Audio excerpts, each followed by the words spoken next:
जीवन में अगर सबसे बड़ा कोई असर हम पर छोड़ता है तो हमारी संगत का असर छोड़ता है। हम संसारी के बीच में रहेंगे। भगवान श्री कृष्ण ने भगवत गीता में यही कहा, ध्यायतो विषयान पुंसः संगस्तेषु उपजायते संगास् संजायते कामा कामात् क्रोधो विजायते क्रोधात् भवति सम्मोहात् सम्मोहात् स्मृति विभ्रमः स्मृति भ्रंशात् बुद्धिनाशो बुद्धिनाशात् प्रणश्यति। ध्यायतो विषयान पुंसः, विषयों का संग करने से हमारे मन में बहुत सारी कामनाएं, डिजायर्स उत्पन्न होती है।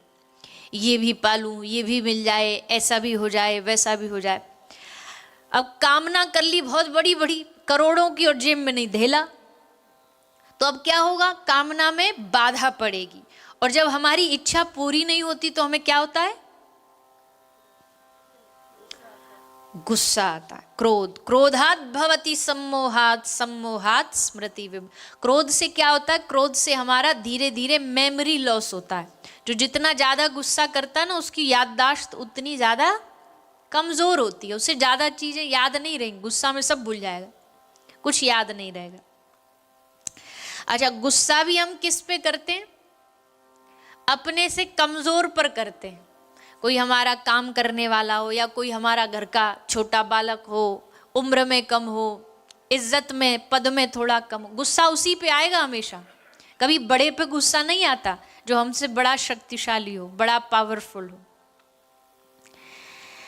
तो क्रोधात् भवति सम्मोहात्, क्रोध से स्मृति का नाश होगा, स्मृति का नाश होने से बुद्धि का नाश होगा और धीरे धीरे बुद्धि नाशात् प्रणश्यति। दिमाग काम करना बंद कर देगा और डॉक्टर घोषित कर देंगे कि, साइकोलॉजिस्ट घोषित कर देंगे कि भैया ये डिप्रेशन में पहुंच गए हैं, स्मृति का नाश हो जाएगा।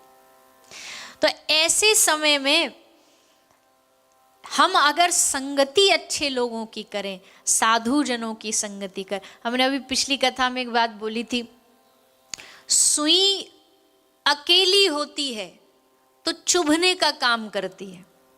एक सिंगल जो सुई है उसका क्या काम है, कुछ भी नहीं, चुभने का काम करती है। पर उस सुई में आप धागा डाल दो तो अब वो सिलने का काम करेगी।